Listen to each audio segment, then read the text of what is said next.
que a gente dá conta? 1h30 falando sem microfone? Vocês me ajudam?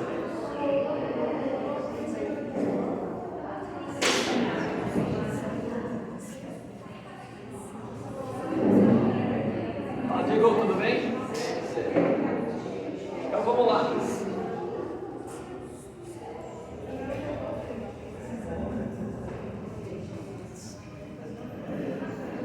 Sejam muito bem-vindos mais uma vez aqui, né? A gente está nesse curso aqui. Eu vou convidar vocês todos a se levantarem.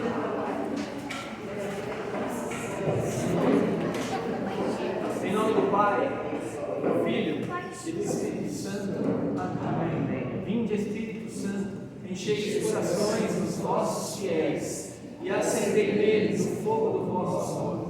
Enviai o vosso Espírito e tudo será criado e renovareis a face da terra. Oremos.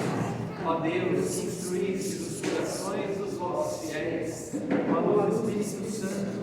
Fazei que apreciemos retamente todas as coisas segundo o mesmo Espírito e gozemos sempre de sua consolação por Cristo Senhor nosso. Amém. Em nome do Pai, do Filho e do Espírito Santo. Amém. Vamos sentar aqui. Boa noite, pessoal. Hoje a gente vai sem microfone mesmo porque está difícil, tá? Não conseguimos ligar, mas não tem problema. A gente vai no gogó mesmo. Aqui ninguém para nós, né? Ninguém para nós. Se for no gogó, a gente vai no gogó mesmo.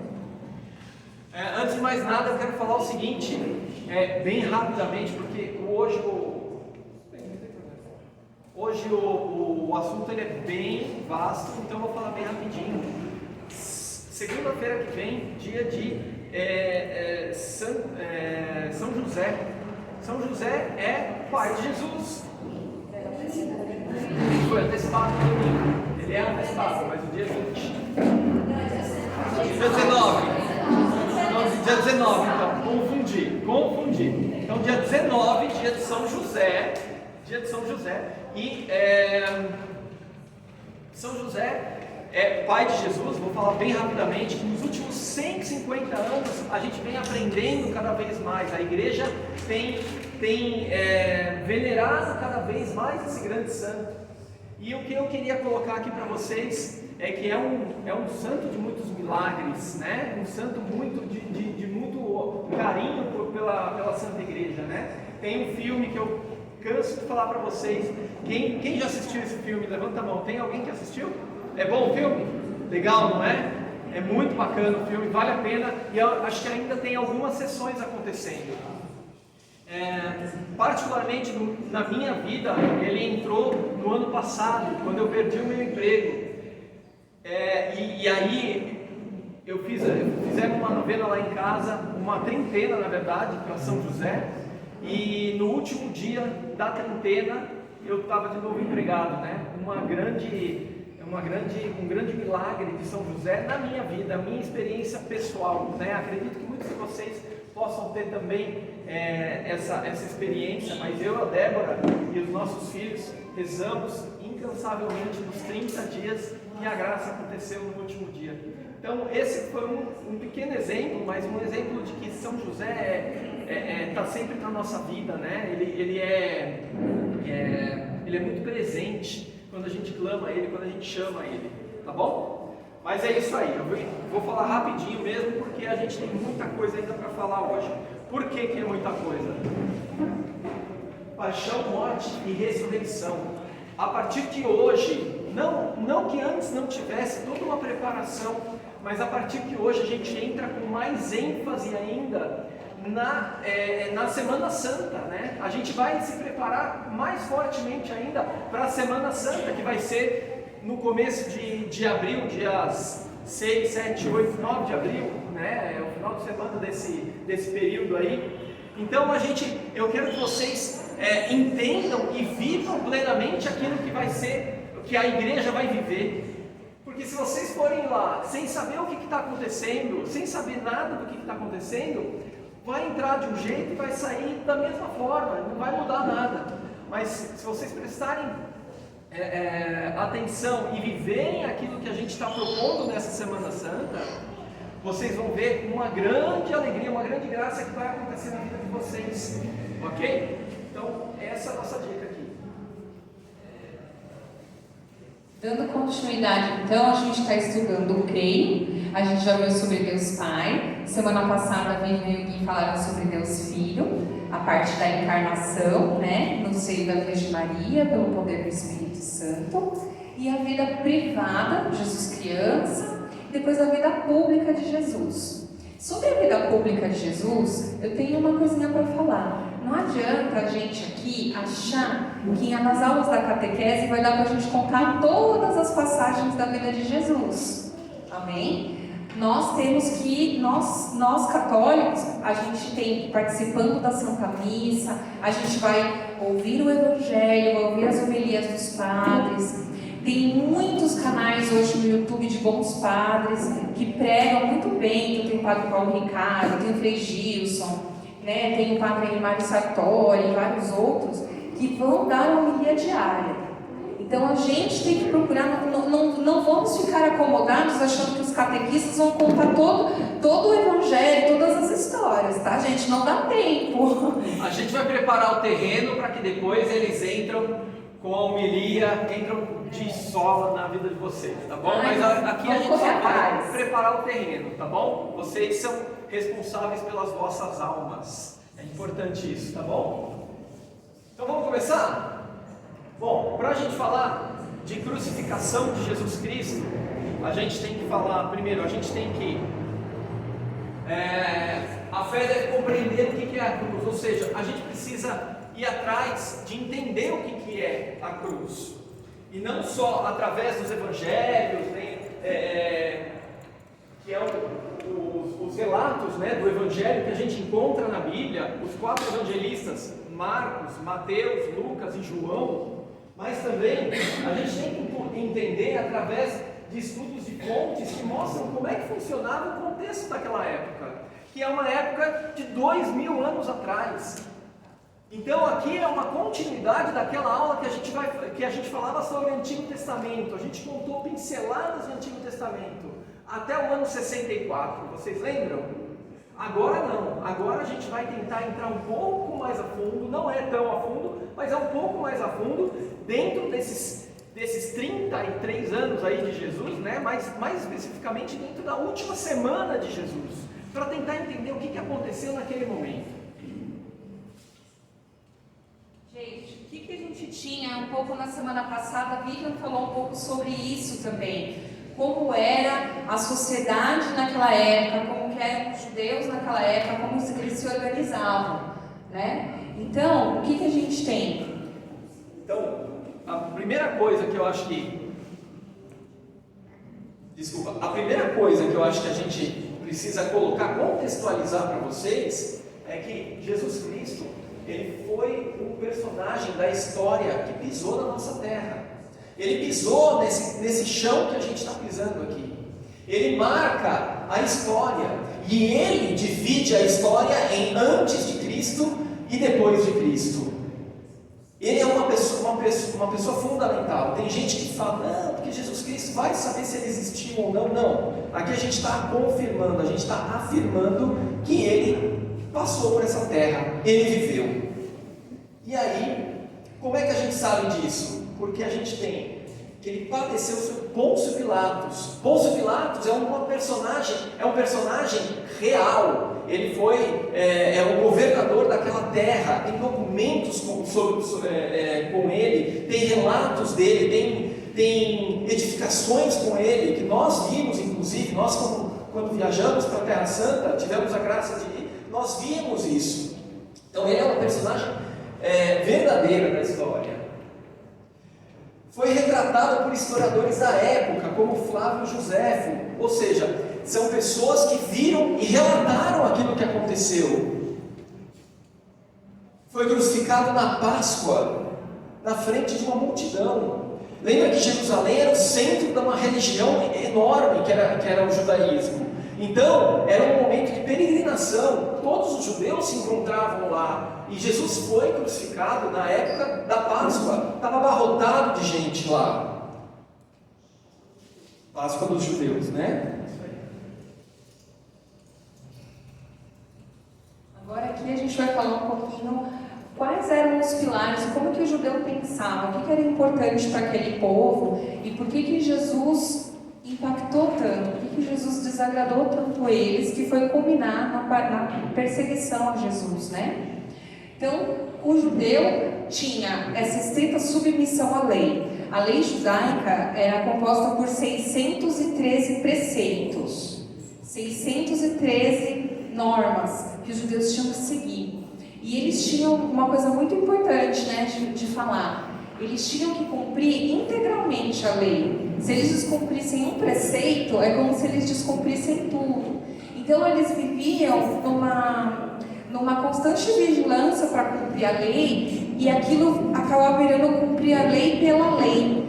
Muitas autoridades religiosas judaicas da época Jesus acabou falando que muitos eram hipócritas também, né? Imagina o seguinte, imagina que todos eles têm que cumprir as leis, todas as leis. Uma lei só que você não cumpra, você já não cumpriu nenhuma lei, perdeu tudo.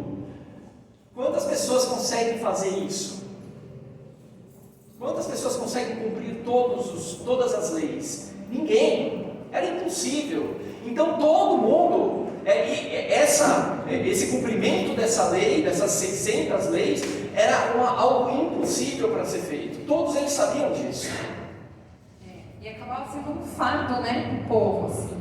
Então, a gente vai ver depois as partes em que Jesus passou não revogando a lei, que Jesus não veio para abolir a lei, ele até fala isso, ele veio para dar pleno cumprimento à lei. Então, era algo que realmente pesava sobre o povo, né?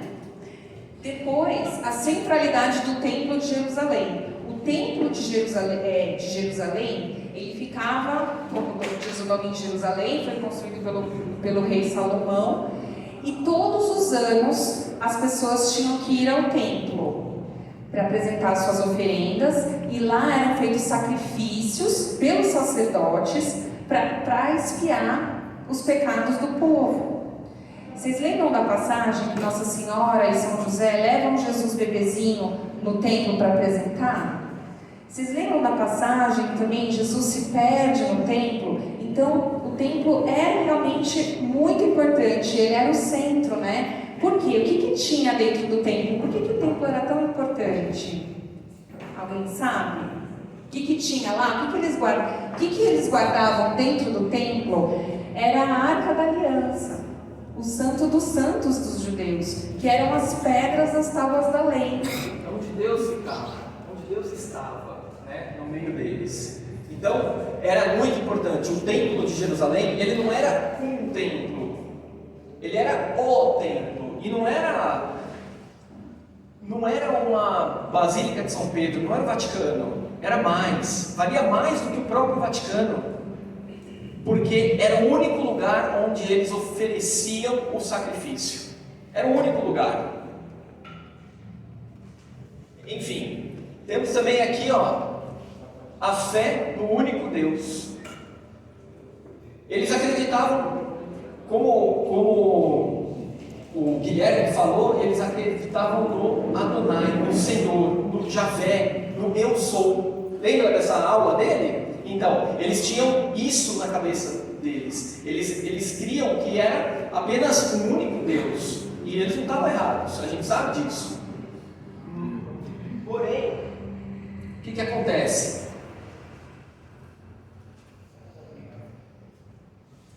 Alguma coisa aconteceu que o pessoal começou a acusar Jesus, certo? E aí a gente vai entrar aqui. Quem foi que acusou Jesus? Então, foram os sacerdotes, os escribas e os fariseus, que eram adeptos a Herodes. Quem eram essas pessoas? Basicamente, é a cúpula da religião judaica. Eram só os principais da religião judaica. O povo em si não estava julgando e condenando Jesus, mas sim essas classes aqui principalmente. Deu certo o microfone? Bom, quais eram os crimes que Jesus foi acusado?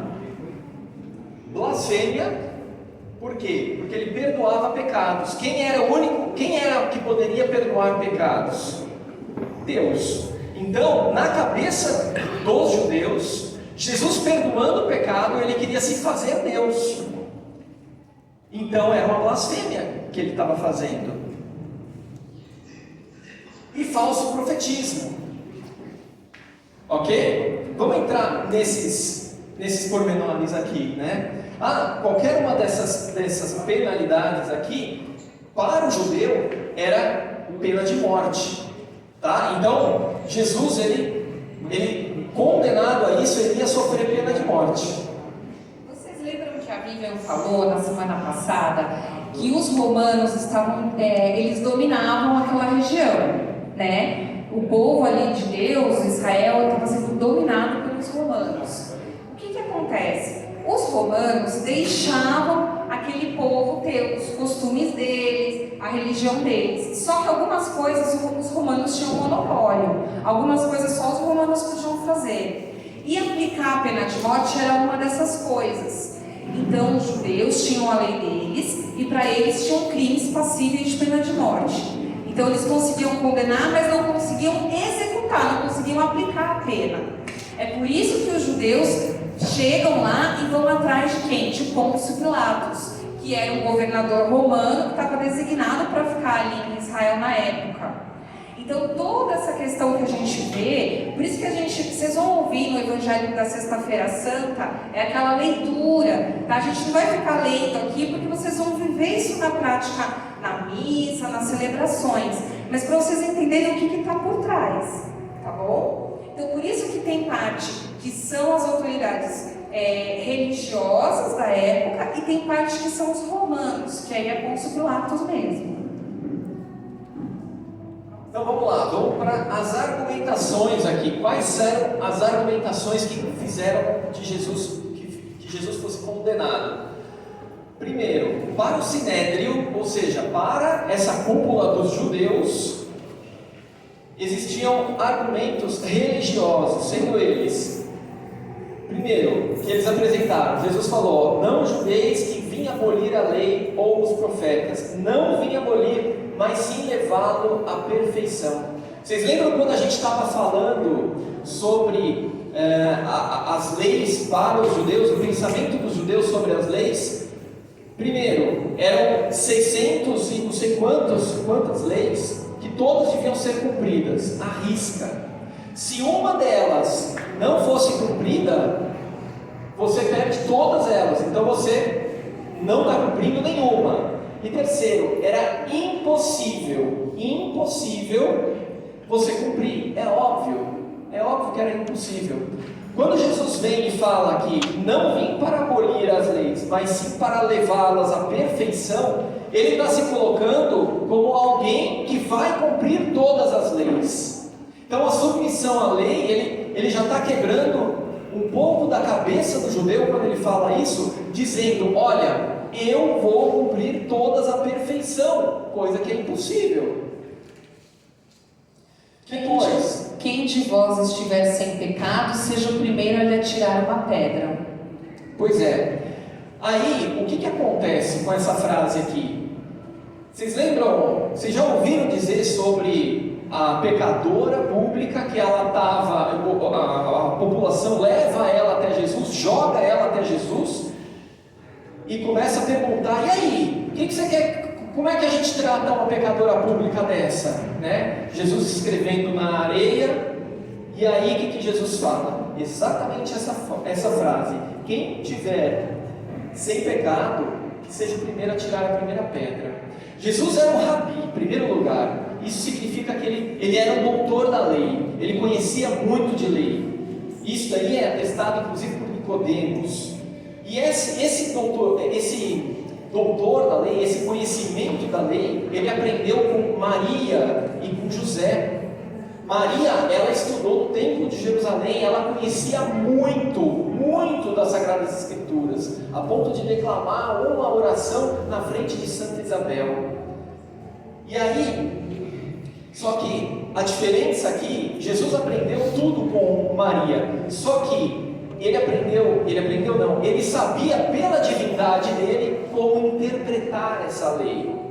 E aqui ele sabia que quando o judeu ele peca ou ele não cumpre uma lei, ele não está cumprindo nenhuma, ok? Então é aí que ele fala o seguinte, ó, quem não tiver pecado seja o primeiro a tirar a pedra.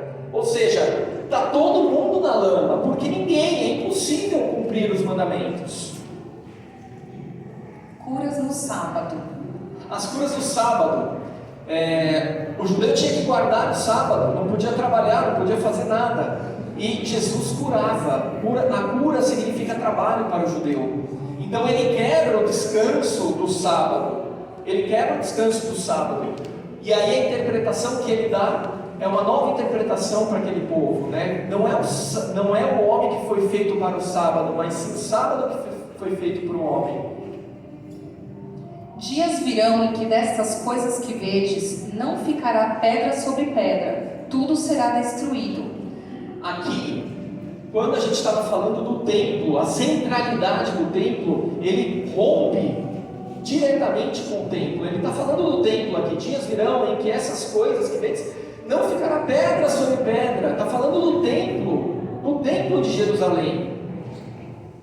Olha o que ele está fazendo, né? Destruí vós este templo, e eu o reerguerei em 3 dias. Vocês entendem agora o grande pecado que Jesus estava cometendo, né? Entre aspas, né? Mas o grande problema que Jesus estava se metendo com aquela visão do judeu daquela época. Jesus se diz Deus, eu sou. Ou seja, aparece cerca de 7 vezes na Bíblia Jesus falando eu sou. Quem que é o eu sou? Javé. É Deus, é o próprio Deus. Então ele está se intitulando Deus, coisa que realmente ele é, mas pensa na cabeça do judeu. É um absurdo. Então todas essas passagens mostram coisas que Jesus falou, coisas que foram feitas por Jesus, mas que abalam a estrutura do judeu, entendem? Por isso que eles ficaram, até na semana passada teve essa pergunta, mas por quê? O que aconteceu que mexeu tanto com eles? Foram exatamente essas passagens. E foi com base em tudo isso que eles se juntaram, confabularam para poder entregar Jesus, para poder matar o Senhor.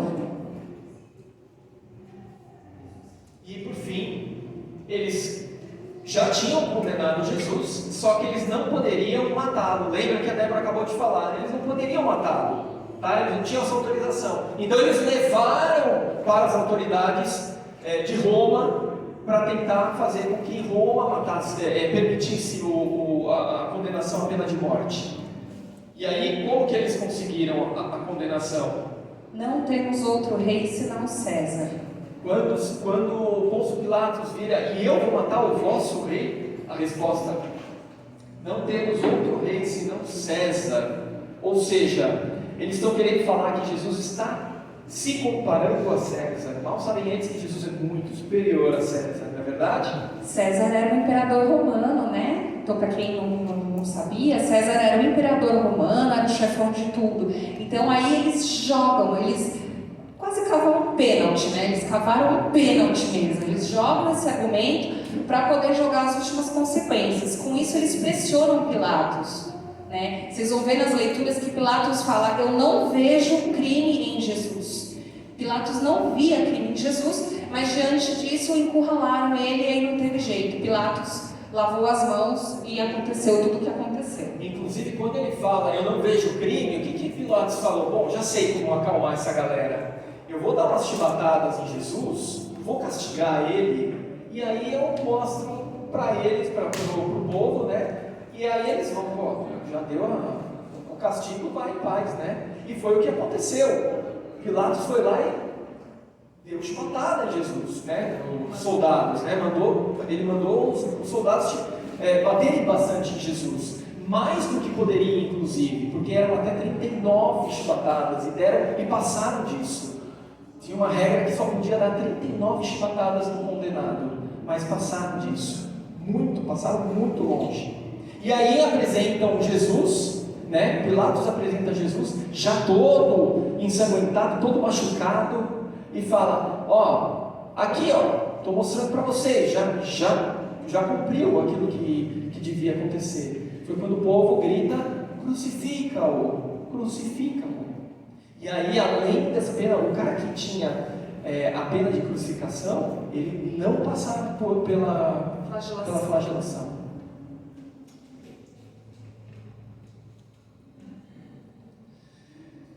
Quem é responsável pela crucificação? Apesar de tudo isso que a gente contou para vocês, que a gente quis dar um contexto histórico, um contexto que tinha na época, o catecismo da Igreja Católica, ele é muito claro.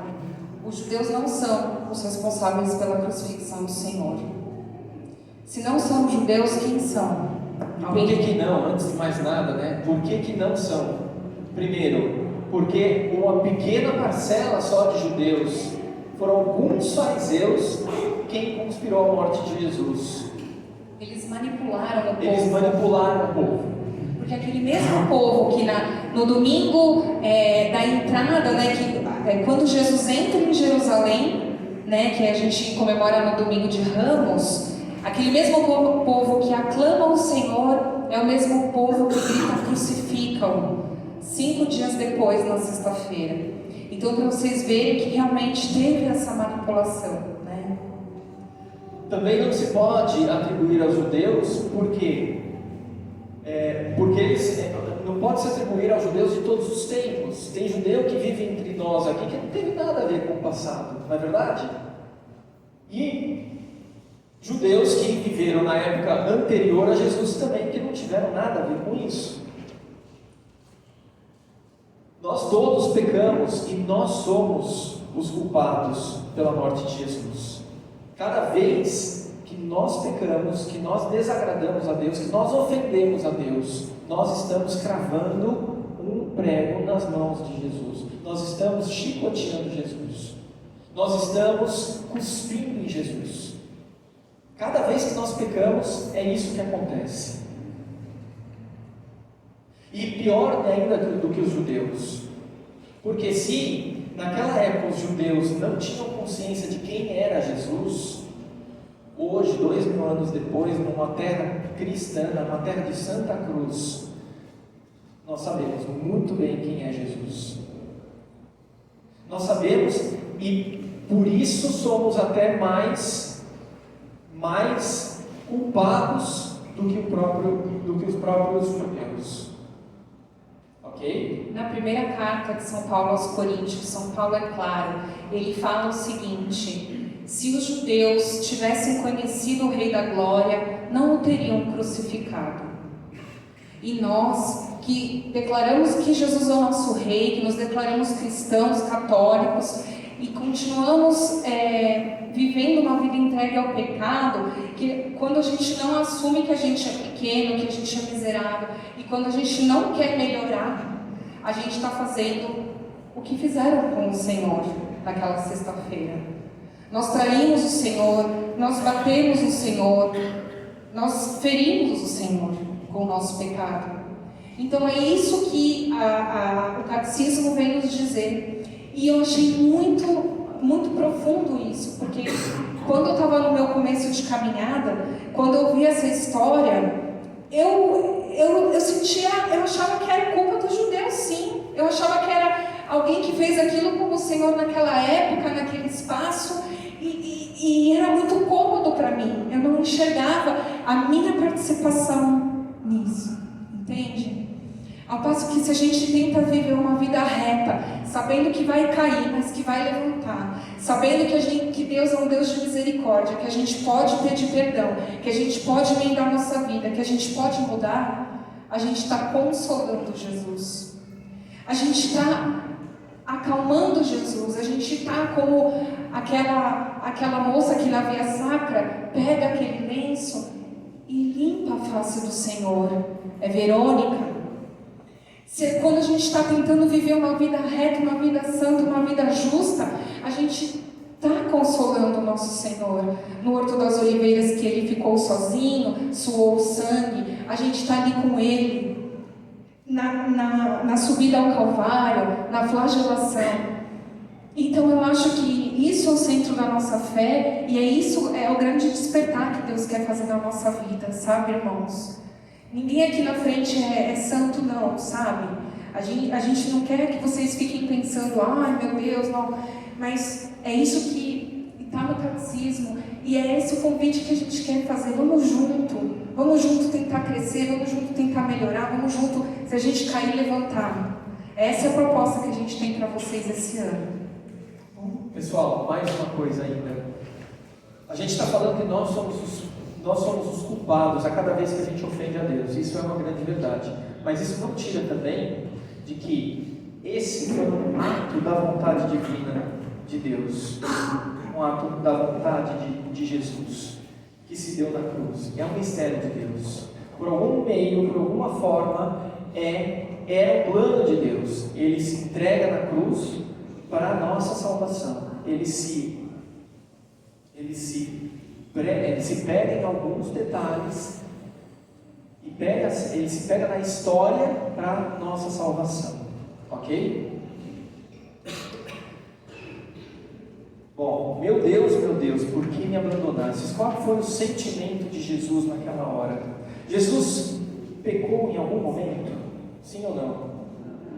Não. Jesus não pecou. Jesus, perfeito homem, perfeito Deus, mas ele não peca. Só que a culpa do nosso pecado recaiu sobre ele. E existe uma consequência, essa consequência do pecado, do nosso pecado que cai sobre ele. Qual que é a consequência do pecado? É a morte. É a morte da alma. O que significa a morte da alma? Aí não estou falando da morte física, estou falando da morte da alma. A morte da alma significa uma separação com Deus. Você se separa, tua alma cria uma inimizade com Deus. Inimizade, ok? E é isso que ele sentiu, apesar de não ter pecado. Jesus sente aquele fardo, ele sente todo o peso de ter dos pecados que nós cometemos. Ele se afastou, coisa que ele não conhecia até então. Ele não conhecia. Então o salário do pecado é a morte da alma, a perda da comunhão. Aquele que não conheceu o pecado, Deus o fez pecado por nós. Deus colocou as consequências do pecado para ele. Jesus não pecou, mas sofre as consequências do pecado, é a perda da comunhão com Deus. Ele não conhecia essa inimizade, ele não sabia o que era estar no pecado, estar sem a graça de Deus. Então isso daqui, ele sempre com Deus, isso foi muito doloroso, foi muito doloroso. Doloroso a ponto de ele ter uma agonia que suasse sangue no Horto das Oliveiras. Foi doloroso a ponto de ele chegar na cruz e dizer essa frase aqui: meu Deus, por que me abandonaste? Ok? Isso foi um sacrifício. Por quê? Porque ele paga por um pecado que ele não cometeu.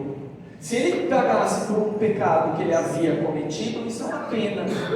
É uma pena. Ele mereceu, sofreu uma pena, mas não foi isso que aconteceu. Jesus não pecou.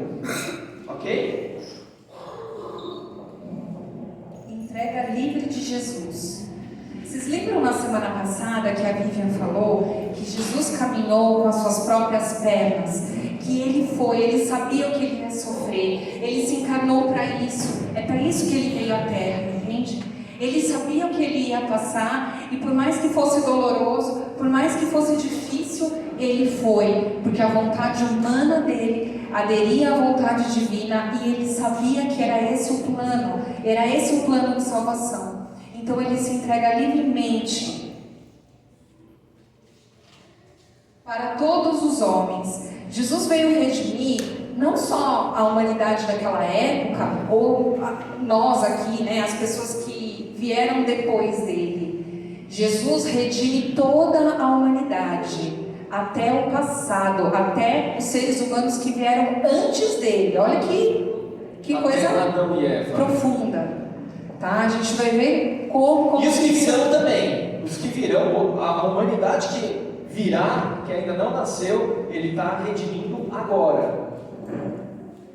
Então são as pessoas do passado, do presente e do futuro.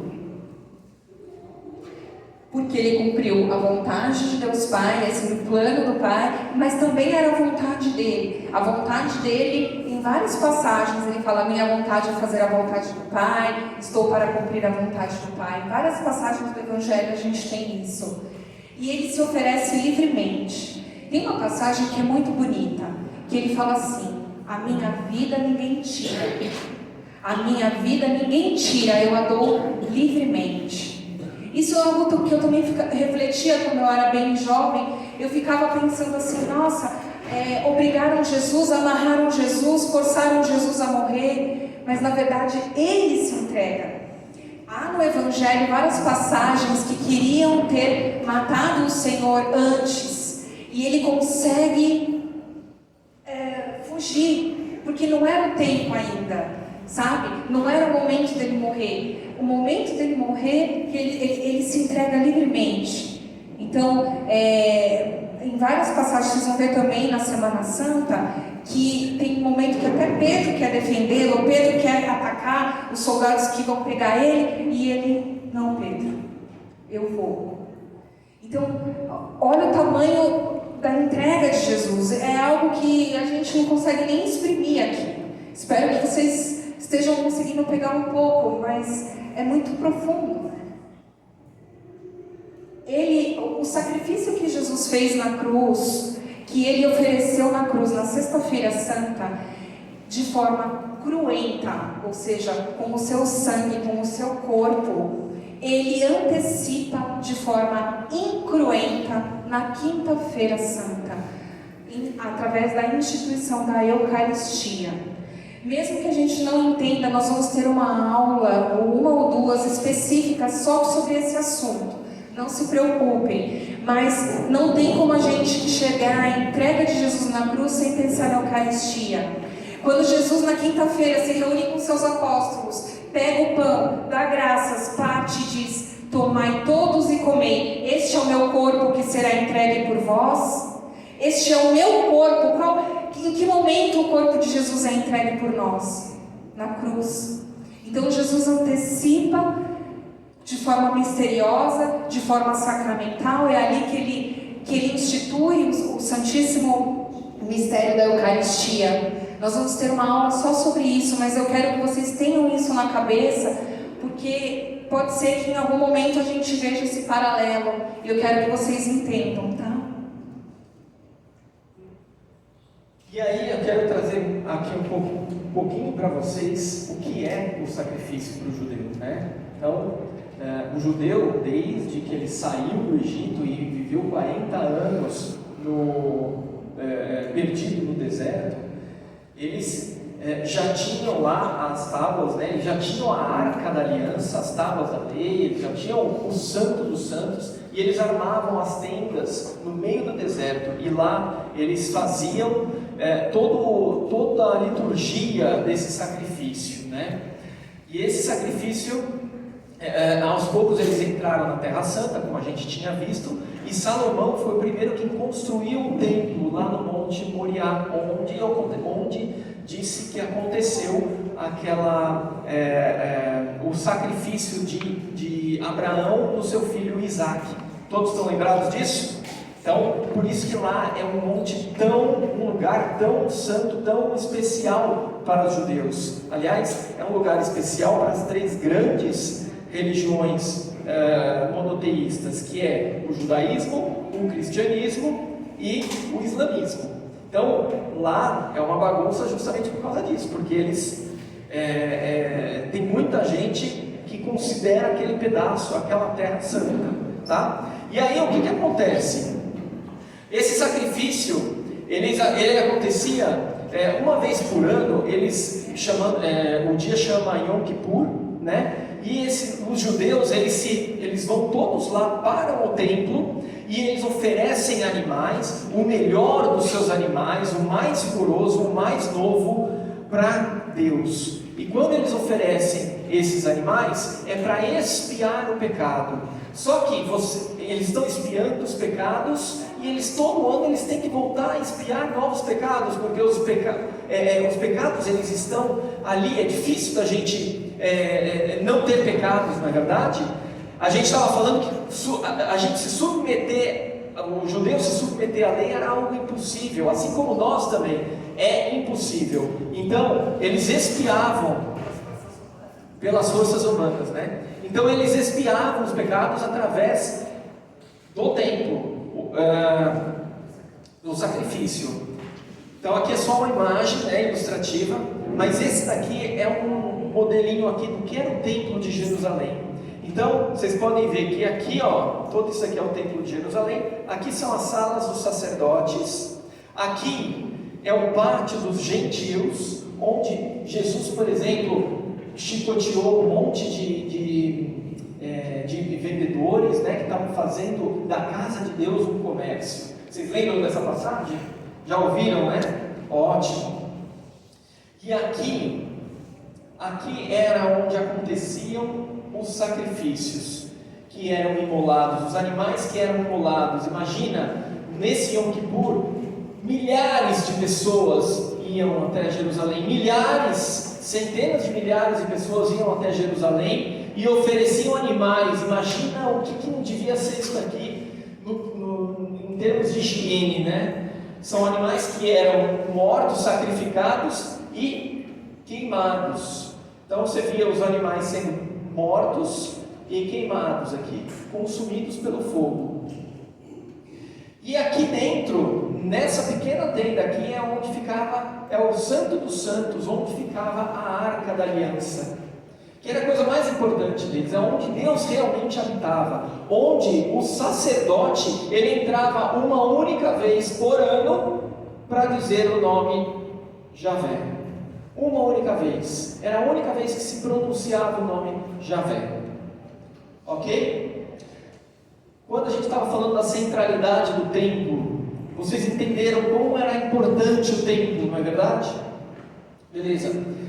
E Jesus, ele fala o quê? Ele fala que ele passa agora ele a ser o templo, né? Derrube esse templo, em 3 dias eu reconstruirei. Ele assume para si o templo. O que acontecia no templo?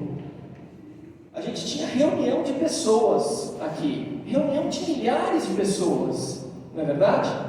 É o que acontece quando a gente sobe na igreja durante a missa, você tem pessoas se reunindo para rezar, ok? Só que essas pessoas estavam sendo reunidas no templo.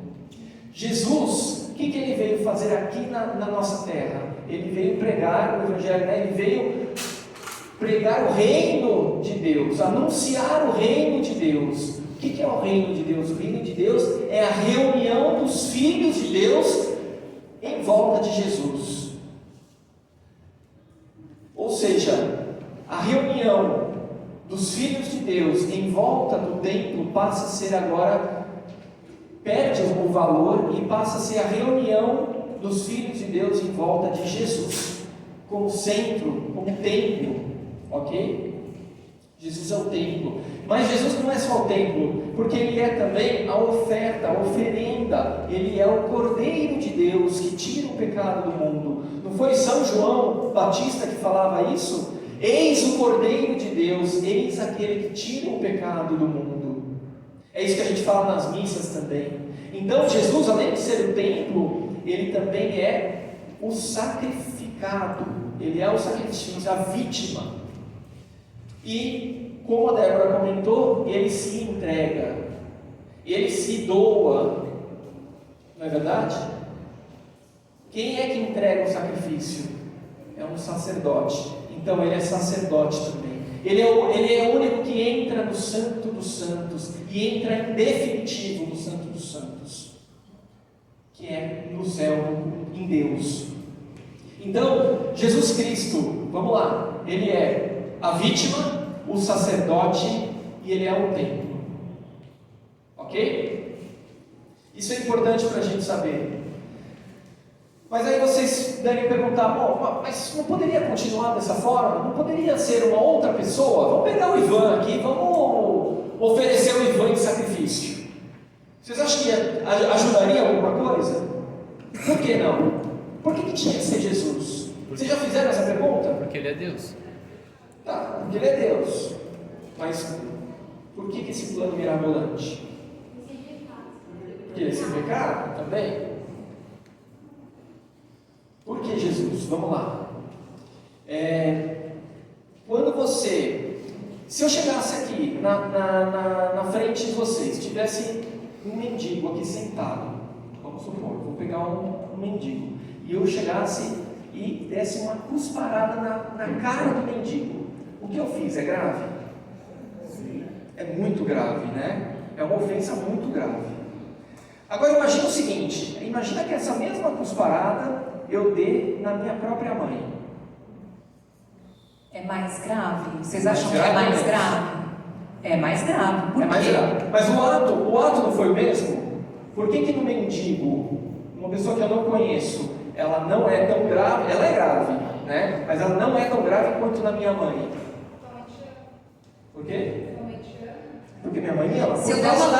Por causa da dignidade de quem foi ofendido. Vocês entendem? Se eu desse uma cusparada numa pessoa que matou alguém que eu amo, é uma ofensa? É uma ofensa. É uma ofensa. Mas ela tem uma outra gravidade, entende? Então, A gravidade da ofensa depende, ela varia conforme a dignidade do ofendido. faz sentido Quanto isso? mais digna a pessoa ofendida, maior é a ofensa, amém? Quando vocês fazem uma ofensa para Deus, pode não ser uma cusparada, Deus é de dignidade infinita. Qual que é o tamanho do seu pecado? Qual é o tamanho da sua ofensa? Vocês entenderam por que é impossível? Esse daqui é o primeiro princípio. Mas agora vamos fazer o seguinte. Eu tenho um grande amigo meu, tá? E eu, acabei brigando com esse meu amigo. Briguei com ele. Aí eu vou lá, tento falar com ele, falo, papapi, papapá, mas ele não quer falar comigo mais, ele está ofendido, ele não quer saber mais de mim. Aí o que eu vou fazer? Eu vou virar para a mãe dele e vou falar, Dona Fulana, Dona Maria, faz um favor para mim, conversa com teu filho. Pô, eu me arrependi de ter feito isso, tentei conversar várias vezes com ele e ele não está querendo me ouvir.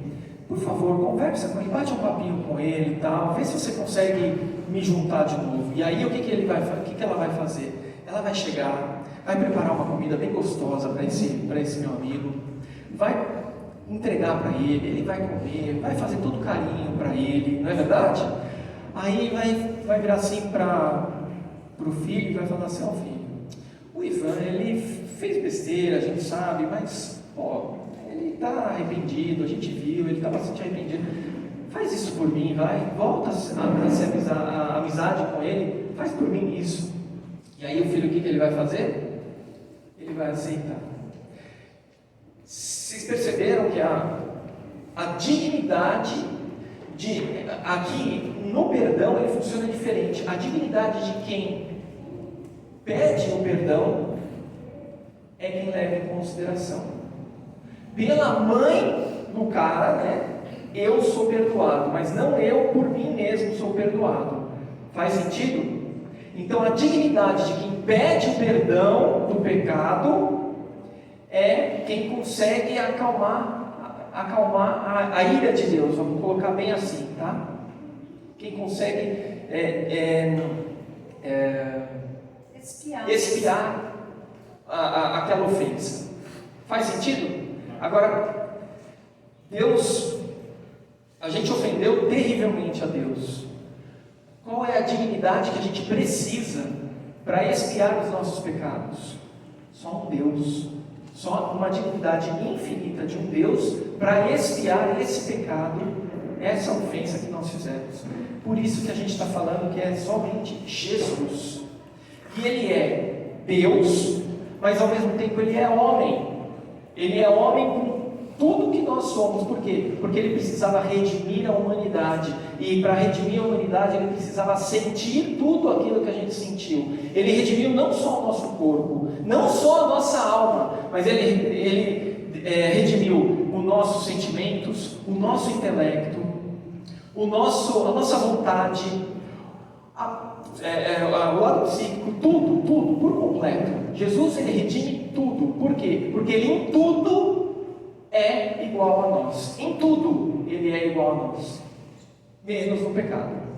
Então, a vítima desse sacrifício, para ser o sacrifício eterno, definitivo, o sacrifício que não precisa mais ser repetido, como os sacrifícios dos judeus, que a cada ano precisa ser repetido, o sacrifício único, eterno e definitivo, teve que ser Jesus, porque Ele é o único que reúne as duas naturezas. Ele é o único que tem a natureza divina e é o único que tem a natureza humana, que é o que foi falado semana passada. É por isso que a aula da semana passada foi importante e ela é complementada por hoje. É difícil esse assunto, gente, não é fácil, mas não é algo que a gente ouve em qualquer lugar, entendem? Se vocês não entenderem, a gente pode voltar depois, a gente faz um outro vídeo, mas vejam, Jesus é o único, ele precisava ser alguém com a natureza humana para redimir a humanidade, senão não teria sentido, senão a humanidade não seria redimida.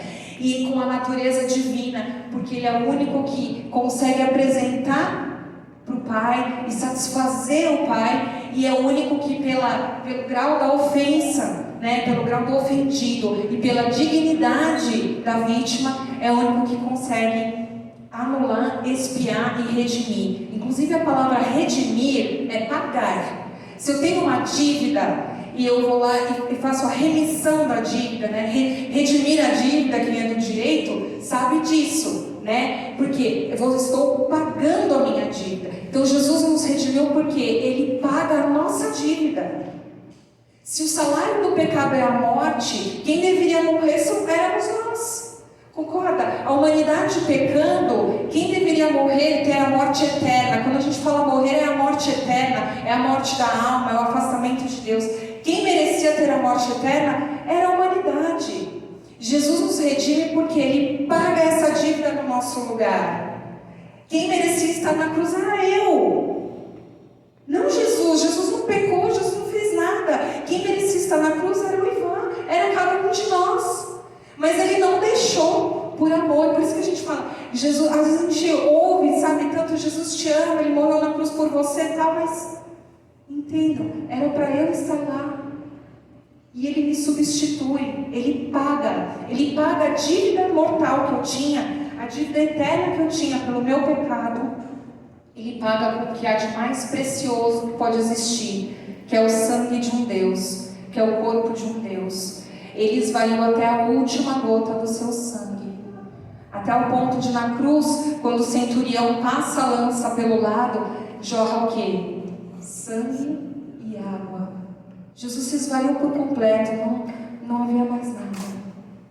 Ele pagou a dívida de uma vez por todas, é por isso que o sacrifício é único e definitivo,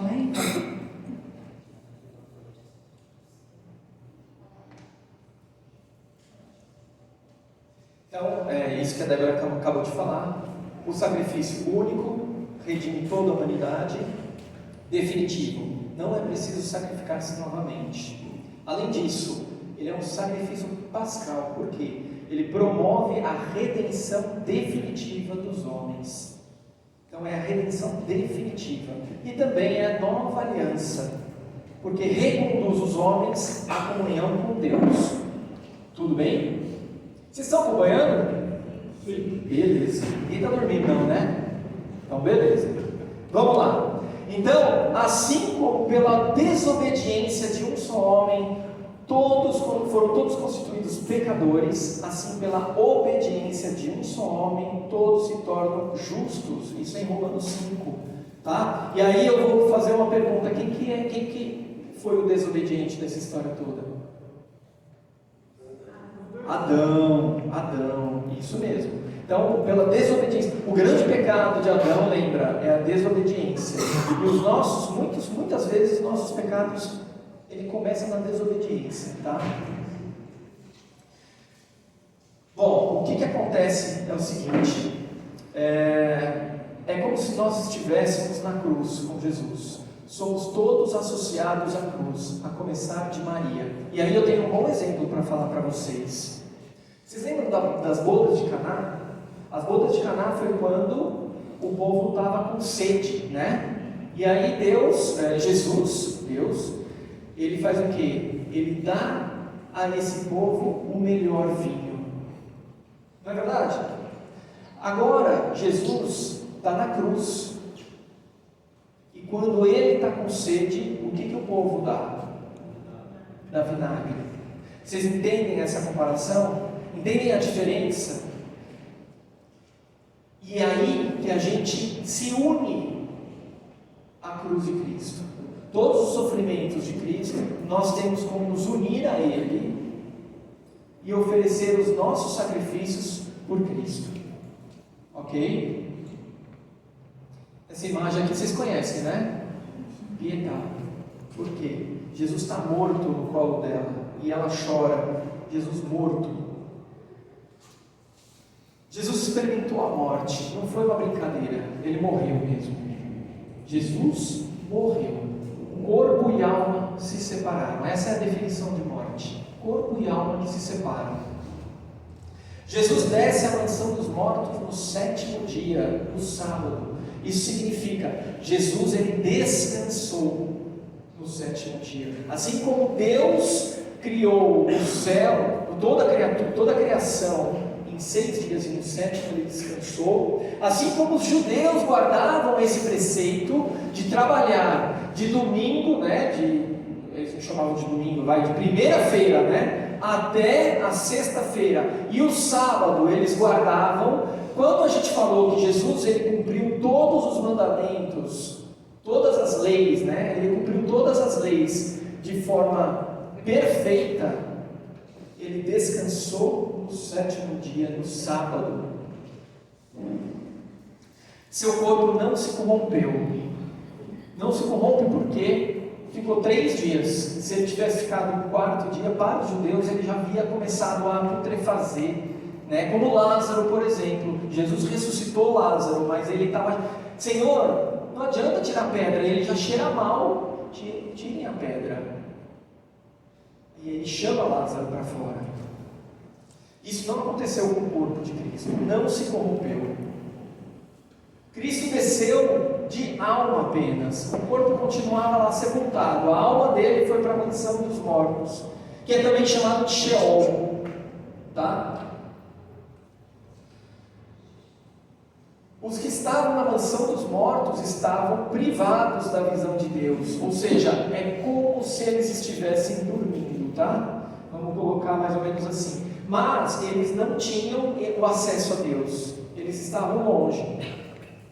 Eles não tinham acesso. Então, todas as pessoas que faleceram antes de Jesus estavam na mansão dos mortos, amém? Mesmo os mais justos. Toda a humanidade, os justos e os injustos, estavam na mansão dos mortos. E aí, Jesus, quando ele morre na sexta, ele é sepultado, o corpo do Senhor está no santo sepulcro. Mas a alma do Senhor desceu à mansão dos mortos. A gente fala isso no creio sem saber. Então ele vai para lá para quê? Por que ele desce à mansão dos mortos? Então, ele vai lá, vai à mansão dos mortos, anunciar o Evangelho e libertar os justos que o esperavam. Só os justos, tá? Quem continua pecador, continua, né? Então, os justos foram resgatados nesse momento, junto com Jesus. Jesus vai até o fundo da mansão dos mortos, pega o último homem que estava lá, pega o Adão que estava lá nos primórdios, e ele carrega junto de si, carrega toda aquela turma lá, é como se tivesse chegado numa grande festa lá, né? Chegou uma grande festa, e aí na portaria estava um anjo. E aí ele virava assim: opa, peraí, Jesus, não, pode entrar, mas e esses daqui? Libera todo mundo aqui, ó. Essa galera que veio comigo, libera todo mundo. E aí o anjo olhou assim e falou: Maria, João, Barnabé, Ricardo, Bruno, e aí vai, todo mundo. Certo? Lembra quando a gente fala que Jesus redime toda a humanidade? As pessoas do passado, presente e futuro, as pessoas do passado estavam aqui, tá bom? Que a gente falou que ia explicar explicar o porquê, então eles estavam na mansão dos mortos. E essa foi o cumprimento da missão salvífica, né? Quando ele consegue finalmente, ele finaliza a sua missão salvífica, ele anuncia o evangelho da salvação. Por fim, é a última fase da missão, ok? Morte de Jesus ainda. Cristo venceu a morte com a sua cruz. É através da cruz que Jesus vence. Ele toma para si as chaves da morte, ele vence a morte e as chaves do Sheol também. Sheol é a mansão dos mortos, é a mesma coisa. Tá ok? Todo joelho se dobra diante dele, inclusive nos infernos, em qualquer lugar. Todo joelho se dobra diante de Cristo. Todo joelho. E o que acontece no terceiro dia? O que acontece no terceiro dia? Jesus ressuscita. Jesus ressuscitou. Então vamos lá. Aqui eu vou mostrar algumas provas de que isso que aconteceu foi verdade, tá? São provas de que aconteceu efetivamente. O túmulo vazio, ele não constitui em si uma prova da ressurreição, mas inicia o que gerou a fé dos apóstolos. Porque ninguém viu Jesus ressuscitar. Eles viram o túmulo vazio, mas ressuscitar, ninguém viu, ok? A ausência do corpo não poderia ter sido uma ação humana. Por quê? Quando os primeiros apóstolos chegam, que é João e Pedro, João inclusive relata que o tecido eles encontram aqui, ele estava como que murchado. Não é que nem você faz quando você acorda naquele dia de frio, você acorda e tira a coberta de cima de você, afasta para lá a coberta e sai andando, né? Não é isso que aconteceu. O tecido murchou, sem que ninguém mexesse. De alguma forma, Jesus ressuscitou daquela forma. Mansão dos mortos é inferno ou não tem nada a ver? Ainda não. Mansão dos mortos não é inferno. É o lugar, vamos dizer assim, bem entre aspas, onde as almas, antes de Jesus, estavam aguardando o Messias. Ok? Essa ausência do corpo, então, não poderia ter sido humana. Não foi que nem a ressurreição de Lázaro, por exemplo. Que Lázaro, quando ele teve a ressurreição dele, quando Jesus ressuscitou ele saiu cheio de faixa, né? Tanto é que Jesus falava, tirem as faixas dele, pelo amor de Deus. Ele andava e ele cravava o pé dele no chão, né? Tinha pegada de Lázaro no chão. E outra, Lázaro depois, ele morreu. Com Jesus não. Jesus, esse tecido é como se tivesse esvaziado. Ele não tinha pegadas, não dava para ver pegadas.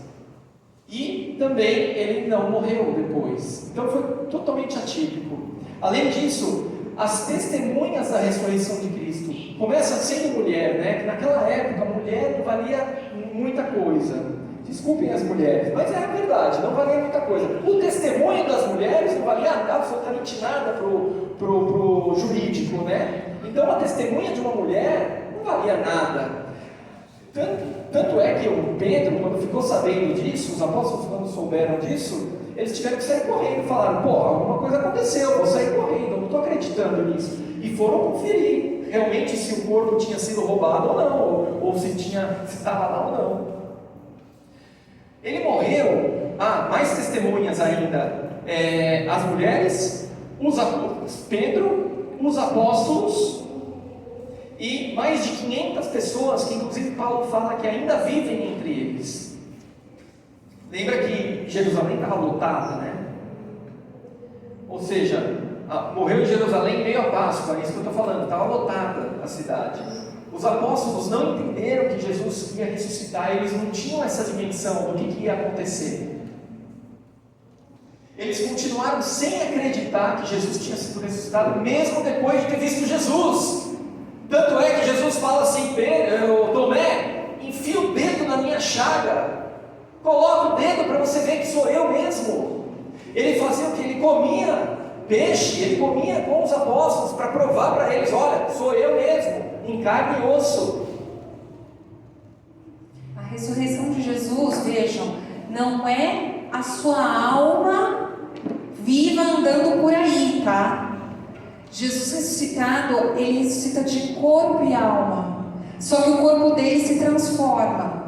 Ele se transforma num corpo glorioso, que a gente vai falar daqui a pouco, que ele tem outras propriedades que não são as propriedades do nosso corpo, mas Jesus ressuscita de corpo e alma. E ele aparece para os apóstolos, e aí, para mostrar, ele tinha as chagas gloriosas, ele come o peixe, mas ele atravessa a parede, por exemplo. Ele aparece, eles estavam fechados, porque imagina, Jesus morrendo, Jesus o líder morrendo, quem seguia ele ia morrer também. Eles estavam sendo perseguidos, então os apóstolos estavam com medo, e eles viram Jesus totalmente desfigurado, dilacerado, né, na cruz. Imagina, se nós temos um líder que, se esse líder cai, se a gente vê esse líder sofrendo, a gente já sofre junto. Imagina os apóstolos o que eles passaram vendo Jesus. Como era difícil de acreditar que alguns dias, 3 dias depois, Jesus Cristo, que estava dilacerado, ele não tinha aspecto humano na cruz, quando ele morreu. Ele estaria lá pedindo peixinho: faz um peixinho aí para mim, toca na minha chaga, não é verdade? O corpo glorioso que a Débora comentou, essa ressurreição, ela não é uma ressurreição que você tem o corpo como você vê aqui, como a gente tem aqui as mesmas propriedades. Ele é um corpo de verdade, sim, de carne e de osso, pode ser tocado, apalpado, comia com os discípulos. Mesmo corpo que foi crucificado, não é outro corpo, é o mesmo corpo dilacerado, é o mesmo. Tinha chagas onde Tomé colocou o dedo. Não estava preso no espaço-tempo. Olha, quem gosta de Einstein aqui, ó, não estava preso ao espaço-tempo, podia atravessar a parede.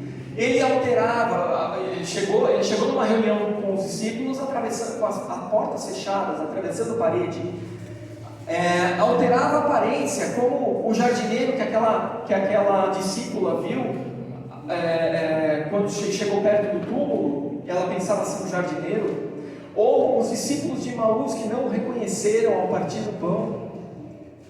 O corpo glorioso desde a ressurreição, porém a sua glória ainda permanece velada sobre os traços da humanidade comum. Por isso que Jesus falava para aquela discípula: não toque em mim, porque eu ainda não fui ao Pai. É por isso que na hora da ressurreição ele diz isso. A ressurreição de Cristo, ela confirma tudo o que Cristo fez e falou. Isso é muito importante. É o cumprimento das promessas do Antigo Testamento também. Além disso, a verdade sobre a divindade de Jesus. Agora sim as pessoas acreditam que Jesus é realmente Deus. Se ele ressuscitou de fato, ele é Deus, óbvio. E se ele é Deus, tudo que ele falou é palavra de Deus. Ele abre as portas do paraíso para a humanidade e chancela tudo o que fez. Ou seja, ele confirma tudo o que fez, a ponto de que os apóstolos preferem perder a vida do que negar a verdade. Vocês lembram que às vezes a gente conta logo no começo da aula a vida de algum santo, e alguns desses santos que a gente conta são mártires. Eles preferem perder a vida do que negar a Cristo. Eu dei uma passagem rápida aqui, mas eu quero voltar. Confirmação de tudo que ele fez e falou. A ressurreição de Cristo, ela é hiper importante, ela é crível. Se um dia falarem: olha, achamos o corpo de Cristo, a alçada de Jesus Cristo num terreno baldio, sei lá, não acreditem, não é nem desconfiem, não acreditem. Tem uns documentários que gostam, né? Porque São Paulo diz na Bíblia o quê? Se Jesus Cristo não ressuscitou dos mortos, vã é a nossa fé. Se Jesus Cristo não ressuscitou dos mortos, vã é a nossa fé. Se encontrassem o corpo de Cristo, não dá para falar: não, mesmo assim, tudo bem, encontrar o corpo de Cristo, mas mesmo assim, Jesus, Deus está no meu coração e eu continuo acreditando. Não dá, não dá. Ou ele ressuscitou, verdadeiramente ressuscitou dentre os mortos, ou a nossa fé é vã. Tudo bem? Cristo ressuscitado, ele fica 40 dias com os apóstolos, ele dá os ensinamentos finais para os apóstolos, né? Porque ele já estava prestes a subir aos céus, né? Então 40 dias depois ele sobe aos céus, é a ascensão do Senhor. Jesus é Deus, certo? E ele estava com o Pai, ele estava no céu desde toda a eternidade. Como ele vem do céu, é por isso que ele sobe ao céu de volta, entende? Ele não ia ficar na terra, tipo, vagando, ficar até hoje aqui com a gente. Jesus Cristo, ele se encarna, né? Quando a gente fala, ele se encarna, ele mesmo se encarna. Alguém conseguiu aqui se nascer? Eu quero nascer, e aí vai lá e vai e nasce. Malemar, você sabe o que você está fazendo aqui hoje, né? Mas Jesus Cristo é o único que consegue se encarnar. Ele é o único que consegue descer à mansão dos mortos e resgatar todos para levar ao céu. E Ele é o único que consegue chegar ao Pai. Então, por isso que, cumprida a missão dele, depois que ele cumpre a sua missão, redime a humanidade. Então ele dá essas últimas instruções para os apóstolos, porque é a época do medo, é a época que os apóstolos vão ser perseguidos, só que ao mesmo tempo é o início da igreja. Nós vamos ter uma aula só sobre isso, ou até duas. Então é o início da igreja. Então Jesus vai impulsionar os apóstolos e explicar e falar: vocês vão sair pelo mundo, vocês vão batizar as pessoas, vocês vão evangelizar, porque isso não é o fim, é só o começo. Então, durante 40 dias, Jesus ressuscitado aparece aos apóstolos. E isso é muito importante, aparecer aos apóstolos, porque eles precisavam crer. Por quê? Lembra naquela aula do tripé?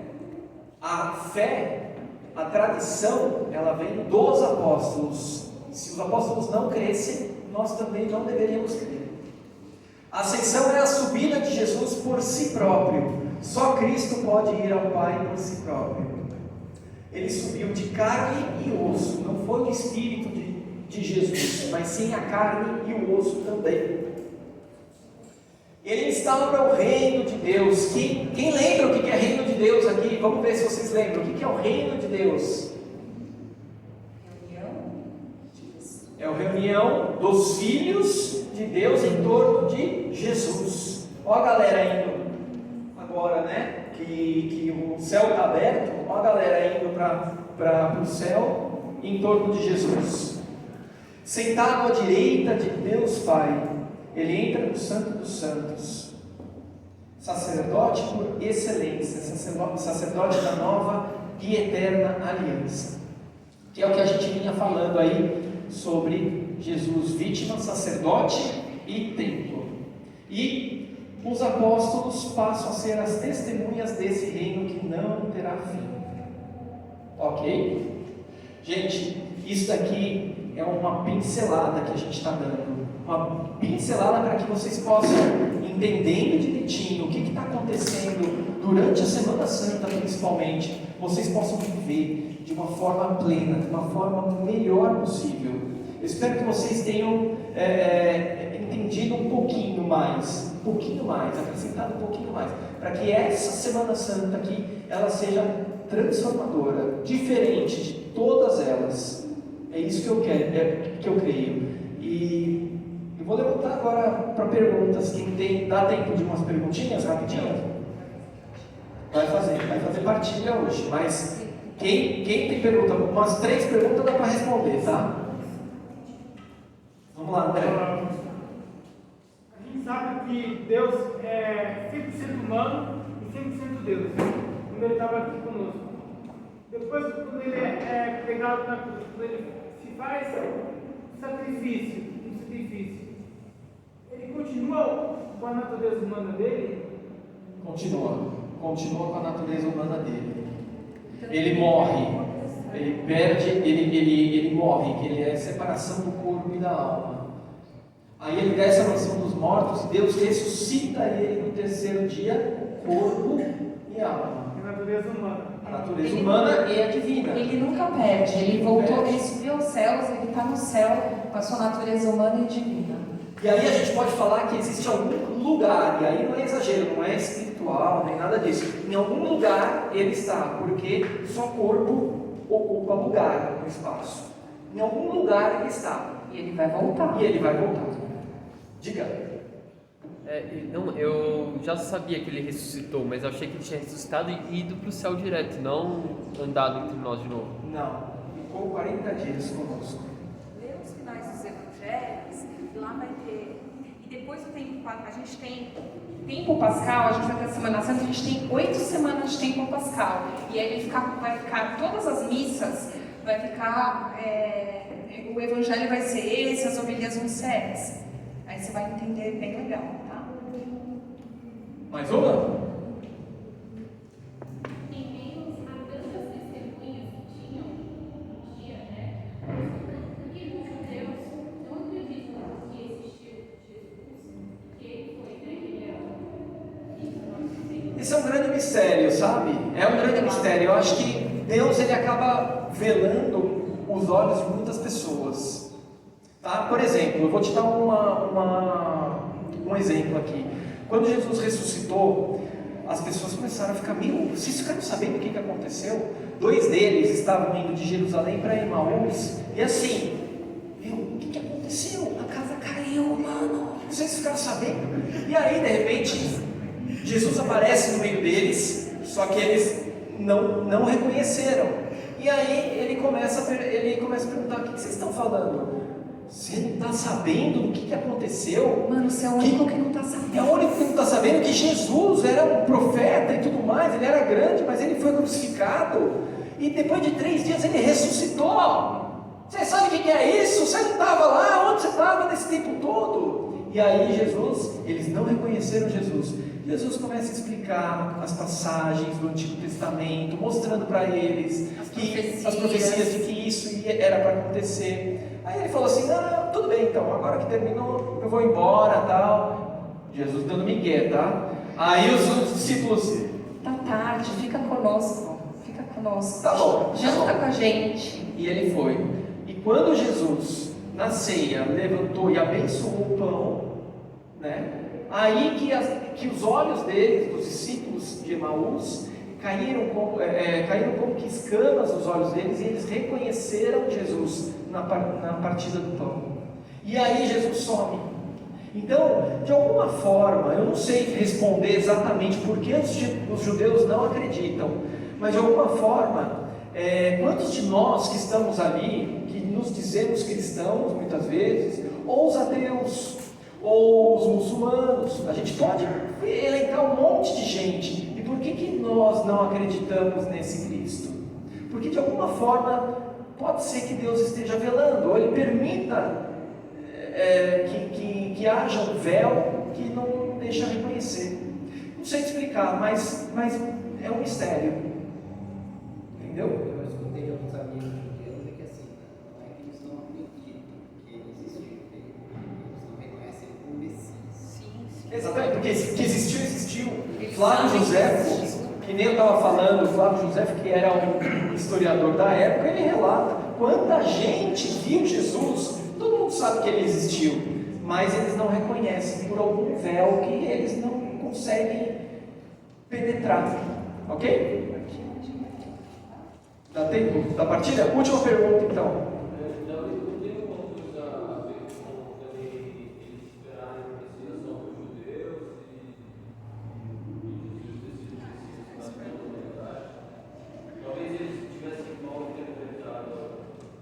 Com certeza eles mal interpretaram, né? Com certeza.